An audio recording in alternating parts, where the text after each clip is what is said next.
they could have changed the flow of battle, since you are looking at a lineup that has a carry. Imagine just displacing them and then throwing a light wheel right then and there, dealing all the true damage. That might be key here. That might be key. That's something to keep in mind. That's an interesting thought. We'll explore it in just a little bit as we jumped into the draft, and it looks like Blacklist International have taken the blue side once more with Fireflux Esports on the red side. Once again, we are seeing a good amount of bans here. Vanny, the Nolan, we are seeing the 1-1, and this time even the Matilda getting banned out from the side of Fireflux. You know, there was a quote the other day, black is the new, or blue is the new black, and both teams definitely favoring that, right? Blacklist doing so well on it, Fireflux doing so well on it. Now, you mentioned that Fireflux had lost 3-1 to Deus Vult. So if they can win this game right here, do you think it's just a wrap from there? Do you think it's them showing that the evolution is there, and then Blacklist, like what does Blacklist do at that point? I don't want to talk too ahead of myself, but still, that's kind of where my head's at. Tempo-wise, unless something very different shows up here, then yes, that should be it. I think it's 3-1 in the opposite direction. It was 3-1 for Fireflux anyways. But now, we are seeing an opening with the Valentina. This is how Blacklist won their first game in the series with an opening Valentina. So we can expect that they maybe want to set up a solid mid lane trio. They might pick up a Valentina, Matilda, and Fredrin, unless Fireflux has something to say.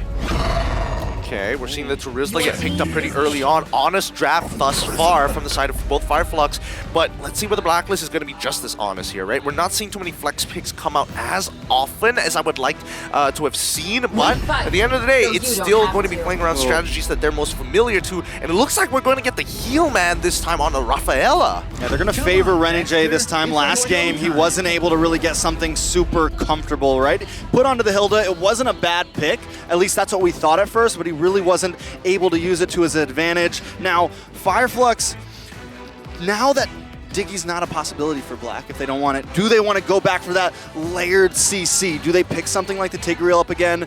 Or is that what Blacklist is expecting? I feel like with the movement from the RAF, it's kind of risky to maybe go for something like that exactly. It is, but also paired up with the fact that, like, it's paired up with the fact that at least, hey, you know, we do have an honest draft at the very least, but more so that if we have a set tank, as soon as you're caught, you're gone, right? There's not a lot of counterplay around that. Maybe if you're looking to cancel out abilities, sure, but something as impressive as a Implosion, for example, even a Minotaur, really good sets, anti-CC as well, you can't stop it. Yep, every game so far in this series, Apex 47's hero came out in the first phase. So they are committing hard on their mid laner, their tide turner, as I'd like to call it. And of course, this is what you do when there's a Claude. You embrace the Blazing Duet, you heal up, and you clap back if he does not rock the Purify, which you now know. You now know that he has to play the Purify. So you put Oheb in a position wherein, okay, I'm not the aggressive Oheb or Claude I can be. So already, Fireflux on the offensive. This is exactly where they want to be.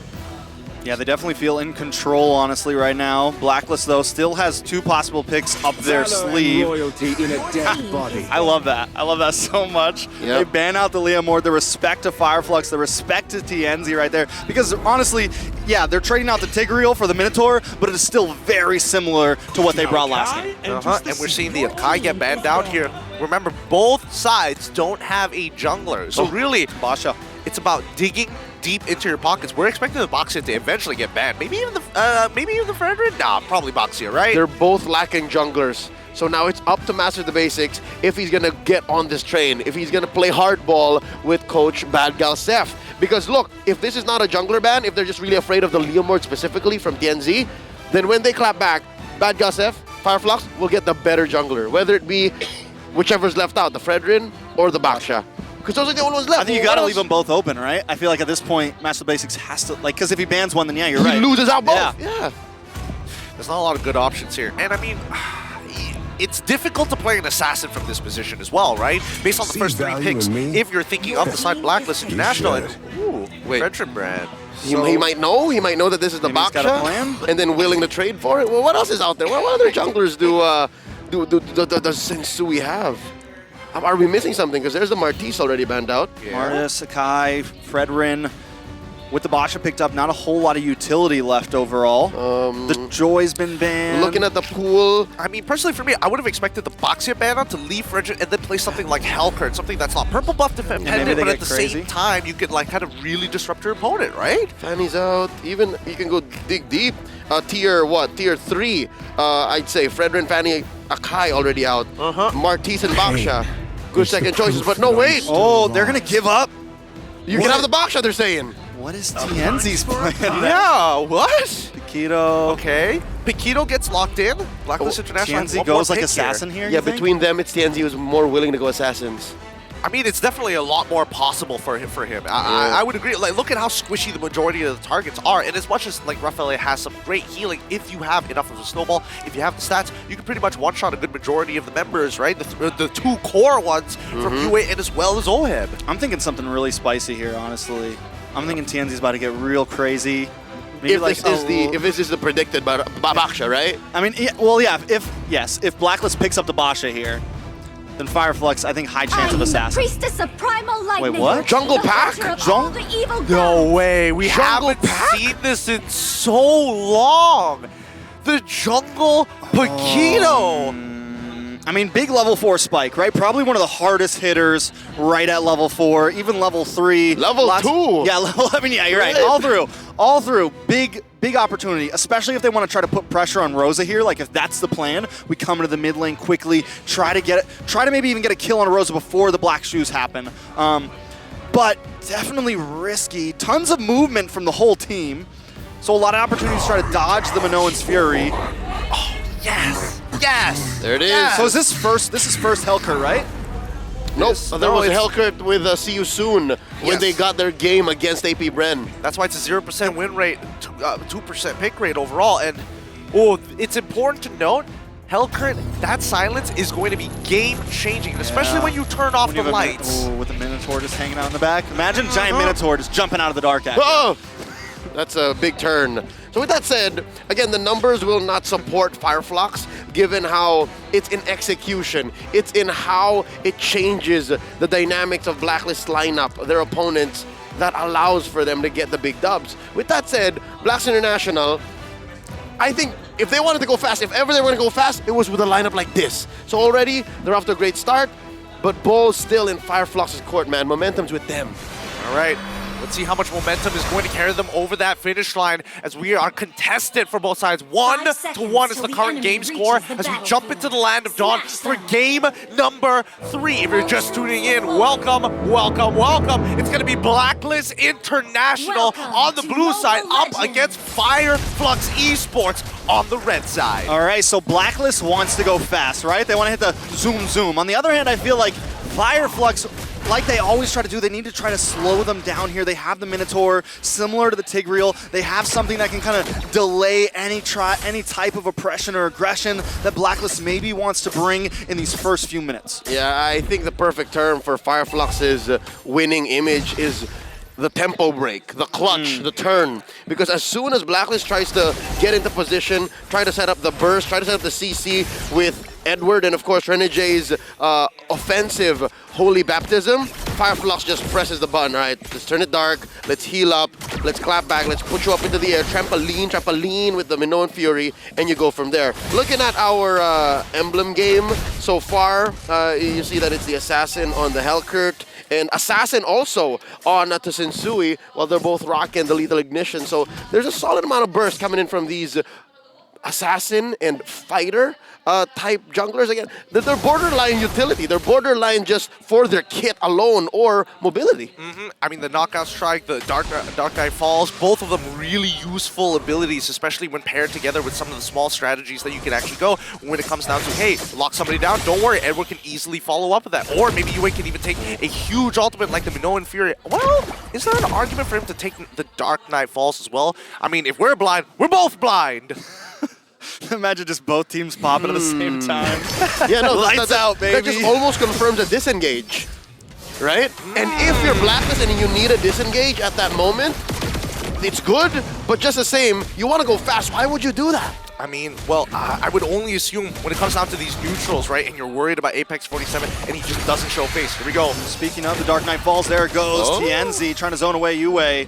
but still Blacklist holds down on this turtle pit. We're gonna see some rotations up from Alien here. Rosa waiting for a moment to maybe come in. TNZ gonna clear this minion. I'm ready for that flicker, but Edward is ready for it too. Looks like Fireflux is gonna back off on this one. All right. Double lane for Oheb, and of course a turtle for Sensui. It's a big win for Black. I mean, Fireflux conceded that. They didn't want to have anything to do with it. Apex 47 wasn't level 4, and Yue just stole his ult and can use it while the Minotaur could not. It's one of the few small situations where it's like, it's not bad, it's pretty good. Yep, and I think that is the jackpot. If you're looking at ults for Yue to steal, I'd say number 1 would still be Minnow and Fury.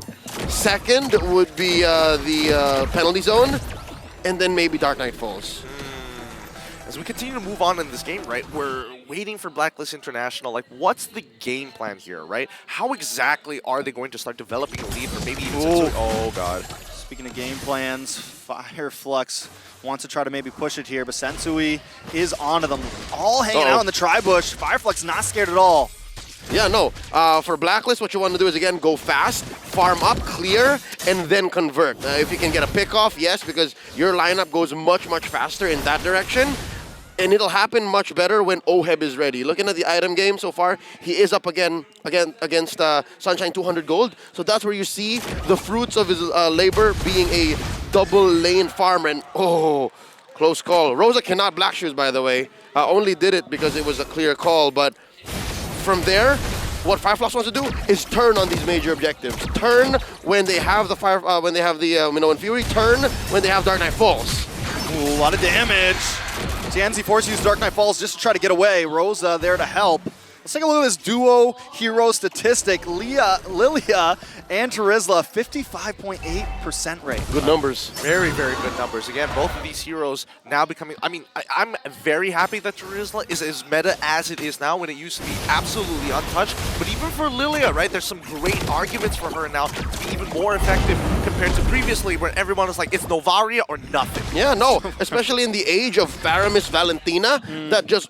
instantly, the fact that those two heroes are in your draft defines what your team fights look like.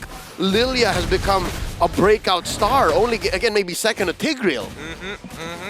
As this game progresses, right, one of the few interactions that is good to see that Sensui is abusing is that knockout strike. Every single time he's using it against TNZ, yes, he gets silenced, but he's also creating space to force TNZ to make a decision. You either jump at me or you jump out. There is no in between. There is no time to decide. I guess there is a third option. I jump you. There will come a point wherein even TNZ will not be ready, given that his kit is very committal. He can use his dash to disengage, but from then on, the rest of Fireflux have to respond. The rest of Fireflux have to be ready to protect TNZ because, again, the reason why Helkert is a very specific kind of hero is his disengage is almost abysmal. You need to use his ult to save him. Waiting for the rotation back. I like that.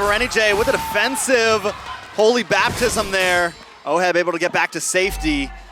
I like the trap they laid there, but a little ill-executed. There you go. That's what I was talking about, right? The fact that you're going to have to use one of your big-ticket skills if, in case, the engage doesn't work out. Ooh, now they're going for Sunshine. Sunshine able to kite back, though.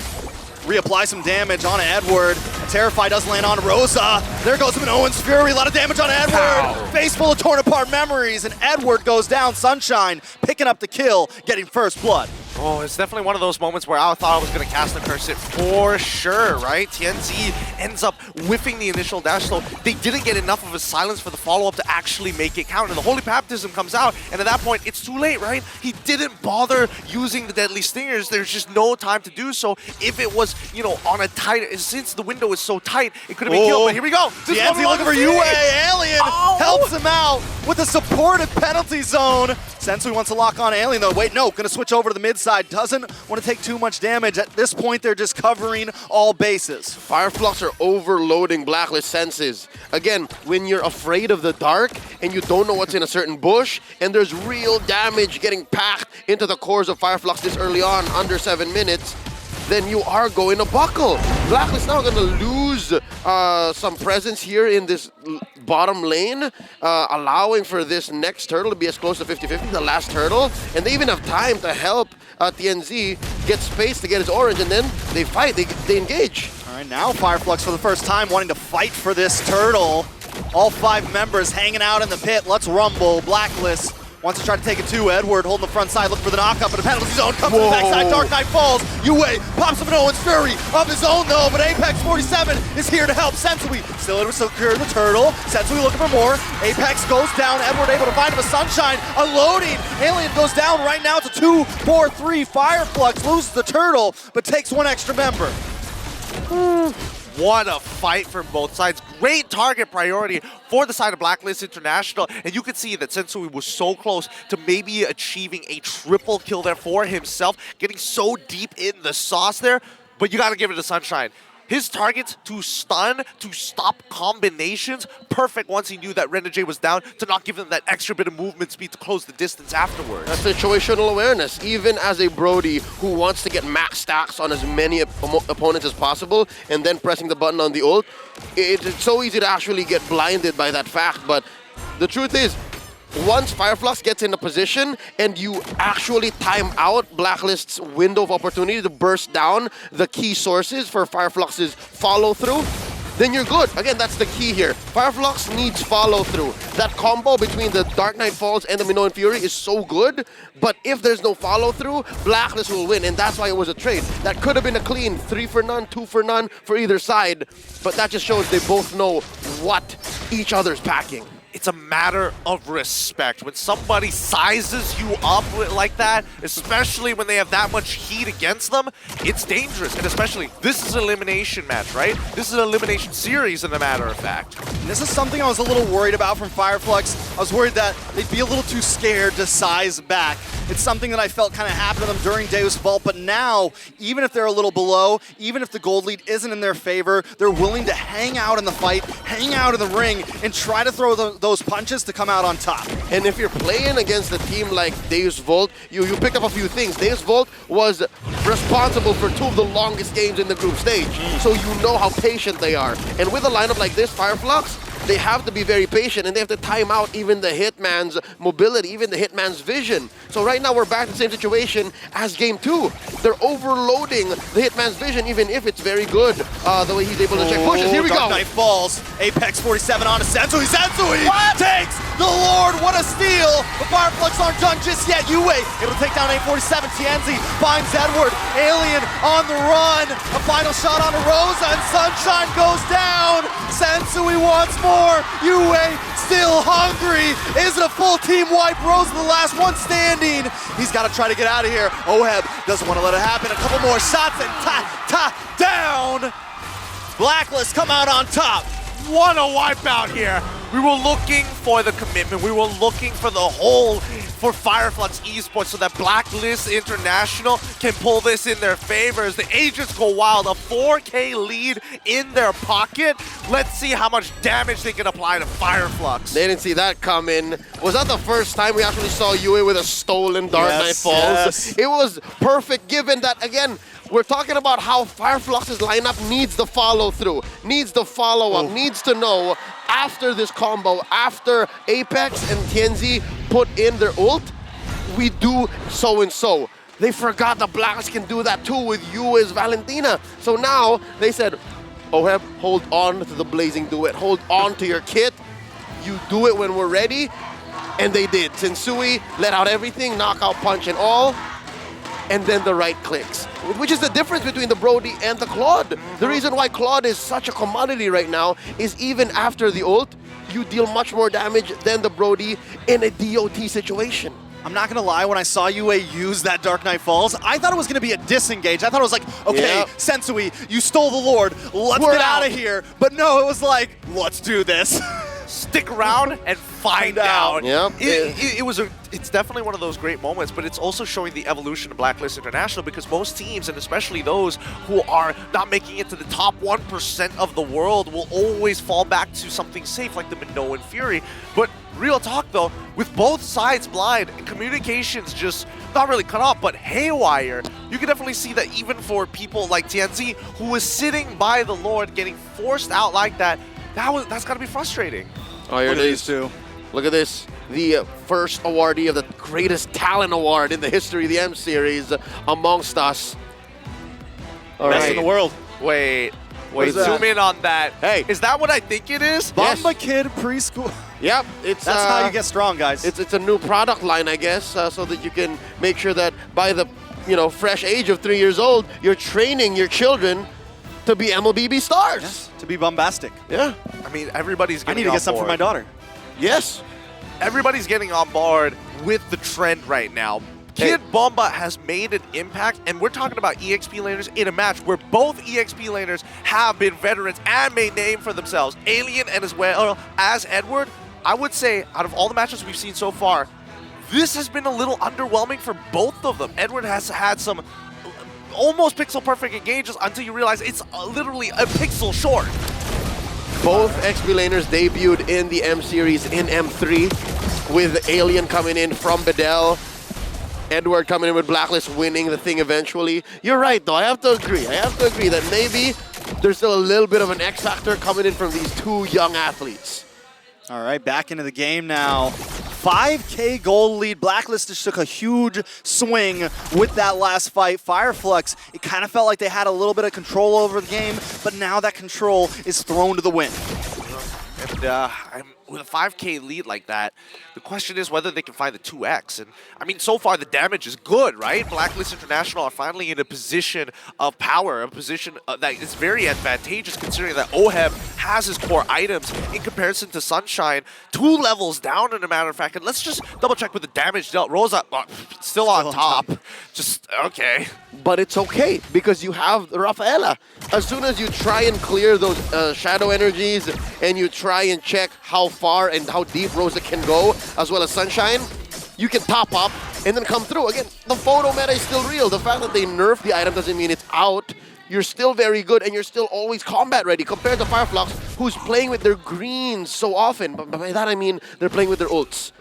Again, between a lineup that can rely on their right clicks and their skills 1 and 2, compared to a lineup that needs their ults, if you have better engagement, better positioning, then the Prior will win. Exactly. And more so, if we really look at Blacklist International's composition, they don't have any necessary ways to poke out their opponent, right?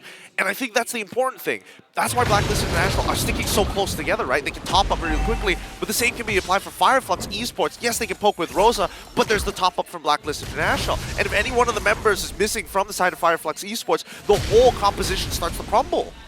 All right, here we go. Uh-oh. Edward is going to lock onto Tienzi there, do a little bit of damage with the stingers. Sensui going to hang out by this Lord right now.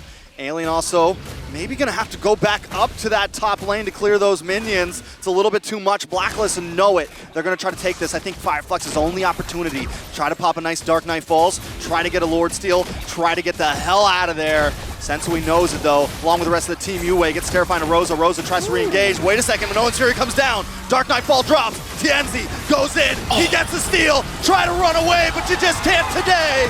Renny J goes down, but they've taken 2 along with him. Next could be Sunshine. Sunshine on the run, and that is it. Alien along with Rosa make it just Alien. He's all alone, and Sensui's gonna be the last one to punch in the final blow, the knockout strike. All he's gotta do is land 1 more, but Alien survives. They've got a Lord on their side. Fireflux may survive. What a steal from Tienzi, but what a dive coming in from Blacklist International. That's what we wanted to see, a full synchronized backline jump, and it worked out. They poked out Apex, and now they're going to get an inhibitor. Make that 2. Down bottom, OHEB is also working on it. Top lane 2, wow, the defensive penalty zone. Nice penalty zone. Tienzi is back up. Minoan's Fury does come out. Edward on the run. Sensui gonna go down. Sunshine able to pick him up. Tienzi still on the chase, able to flicker in. Look for Yue. Gets terrified or decides to actually just back off. Apex 47 trying to force him out of their hometown. Rosa coming from the side lane. Fireflux finally reclaiming some of their land. Wow. Again, Fireflux showing us that even if we know we're down on firepower, we can do something very specific, and that is confirm objectives. Oh, interesting. That wave was left. Oh no, the housekeeping was not done, and the mold is set in, breaking the last inhibitor. Now, I mean, you gotta admit, this has got to be a pretty good situation for Blacklist International. Now, regardless of the gold lead, now they can do the Lord dance, and more so, they can really drag it out. And with a situation like that, OHEB read into it and said, you know what? the waves are on our side. The waves are our friends. I'm going to build a Wind Talker. Yes, that's the Wind Talker. And just straight up attack the waves when it's a go. Because look, a minute from now, Lord's going to spawn. Best believe, Black is going to pressure that long lane, make this Lord dance more perilous for Fireflux to answer for, and then they can slowly but surely get into another winning position. They're going to force a response from Fireflux when Fireflux might not be completely ready. Well, let's find out whether that's going to be the case, right? Damage dealt. Uwe is catching up fast to Rosa. Rosa's got to be careful. So far, so good, but I feel like if Fireflux wants to have any semblance of bouncing back, it's figuring out a way to punish Oheb and Renegade collectively, right? Because Edward so far has been peeling unbelievably for the team, and he might not necessarily be the one that you want to take down. I think step number one is to bait out a Purify. The fact that Blacks International now respect the very little but very potent CC that Fireflux is presenting means they're on to something. So if Blacklist can pop one Purify and then Fireflux can wait that out, then maybe Fireflux can bounce back. That's where they start. And Tienzi keeps walking into those punches. Sensui always ready for him. This Lord, I mean, if Blacklist gets this, I think it's GG's unless Fireflux pulls something off incredible. Tienzi's going to be forced to try to go for the steal again. Does he want to maybe try to take somebody out, though? Do they maybe just want to make this the last fight instead of just the Lord steal? It's definitely going to be tough, and there's a lot of things they got to answer here in a small amount of time. Nope, that's a full-on reset. Sensui overextending that Lord dance, and we're back. Black is doing so well to clean up these bushes. Yeah, they can do this all day, and now they're going to blitz it down, right? This is going to be a no contest for the side. Oh, wait. Tienzi's maybe going to go for it here. No. Okay. Pull back, pull back, pull back. Yeah, I think it's fine, right? Because their high ground defense, as long as they got Rosa, is pretty okay overall. But Gideon, that's the only thing they have. That's the only real semblance of wave clear. So on a scale of nothing to this is great, they're closer to nothing. It's just Rosa. Let's see as they start walking up to the base. All right, Lord encroaching, Sensui taking the top side, nice knock up. Edward able to secure it on Alien. Alien pops penalty zone, able to flicker away. Sunshine still chipping away at this Lord. Sensui looking for an angle. Alien getting brought low, knocked up. Apex 47 with Minoan's Fury, but Oheb tips him down quick. Yue with Minoan's Fury of his own. It's a full team wipe, and now nothing but the base stands. Blacklist International able to take game number 3. Nicely done, pushing it to a 2-1 so far. Pretty hot stuff coming in from Blacklist International. This is Blacklist International's way of attacking and confirming a victory slowly and steadily. This is closer to shades of Game 1, and I think they figured out how to quell Fireflux's aggression and just speed. This might be it, and the fact that they also respected the Leomord in the draft shows that Master of the Basics can read through it. Master of the Basics knows that, all right, it's an off-meta hero, but you guys are so good at it, and the only way we can get through the series is by showing respect. And let's not forget, 100% win rate on the blue side so far for both of these teams. I think it's only going to be natural that Fireflux might actually take blue side for game number 4 and might even try to even out the score once again. I mean, so far, we've had, what, 3 best-of-5s in a row? The only one that wasn't was Fireflux versus Deus Vault. Is this going to be number 4? AP Brennan Siusu went 3-1.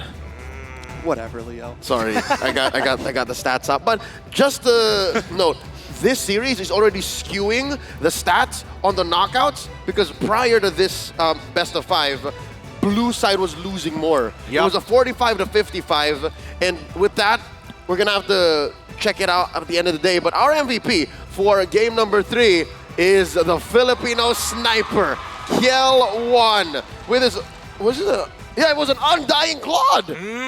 Perfect KDA from all of our MVPs thus far with a 94% kill participation. Absolutely disgusting stuff coming out from both sides. Again, nobody's backing down here, and now the teams are, more importantly, starting to warm up to each other.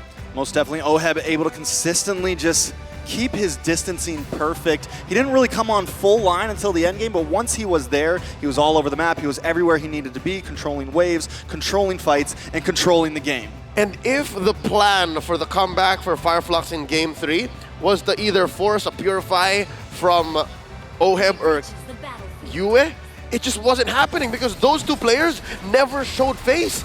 Not until it was too late, not until they were going in for the kill. Well, walk me through this as we go into the highlights, right? I mean, obviously these are some really good moments from the side of Blacklist International, especially once we started to get into, you know, deep into the sauce as Fireflux was really pushing hard against the aggression from Blacklist International in the first early stages. Well, let's talk about Renegade for a second. On this Rafaela, how much impact was there in this game? Yeah, if there was the definition of a silent MVP, this would be it. Play back this clip of this game, and you will see that Renegade is sacrificing himself when he needs to. He's topping up the members of Blacklist that needs to be top, and he's using that Holy Baptism for both offense and defense when it's necessary. We didn't really get to see any offensive ones that really changed the tide of the battle, but it at least forced Fireflux to respect and change their pacing more to what they're comfortable with. So Blacklist was all in, especially after they survived the initial Dark Knight Falls. Yeah, I think it really, one of the other things it is it bought Yue enough time to be able to hold on to those Minoan's Furies and always do them secondly. Always make sure that once the team gets a little bit of health back, we re-engage right when Fireflux isn't expecting it. Such good stuff coming in from the side of Blacklist International, and honestly a lot of thoughts going through the minds of Fireflux Esports as we go into the post-game stats. 16-9 was the kill score at the end of this game. Anything interesting here? Because these neutral objectives seem to always fall into the hands of Blacklist International when, personally for me, I was expecting it to actually fall into the hands of Fireflux. The fact that the Dark Knight Falls was used for turns more often. It was only used once for an objective with that steal, but it was mostly used for turns, and that's why it was still a high kill count game. 16-9 with Blacklist actually being ahead for a majority of it means the kills that mattered for Fireflux means that they were looking to convert. They were looking to collapse on the players when they had that window in the mid game, but come the late game, past the 12-13 minute mark, it was just too much. Blacklist was just in a position of dominance that, again, even TNZ said, you know what, let's just use it for the steal this once. I mean, talking about steal, like we saw the build earlier, we were seeing full, well, almost full tank Paquito, right? If there's somebody to punish, you're looking at junglers, people who can drag out the games, especially if they steal away those lords, but they didn't want that to happen at the very least, right? Rich Guy going to be Oheb, the carry going to be Yue, Sandbag, Alien, the forgotten one, Renegade, walking away with 15 assists. Not only was he topping up the rest of his team, but really making it difficult for the rest of Fireflux to go for chases, for an example, and more so that Holy Baptism really is something you're constantly thinking about. When does it come out? When is he going to use it? Something to note about Sensui's build is, again, just as hard as DNZ was using the Dark Knight Falls for turns, Sensui was thinking the other way around. Sensui was thinking, okay, I know you're going for turns, so I'm going to protect myself. I need to be up for the retry. I need to be up to draw a line between my cores and my opponents so that we can go on and confirm a slow and sure win. That's what was going on, I reckon, in the minds of Blacklist. And now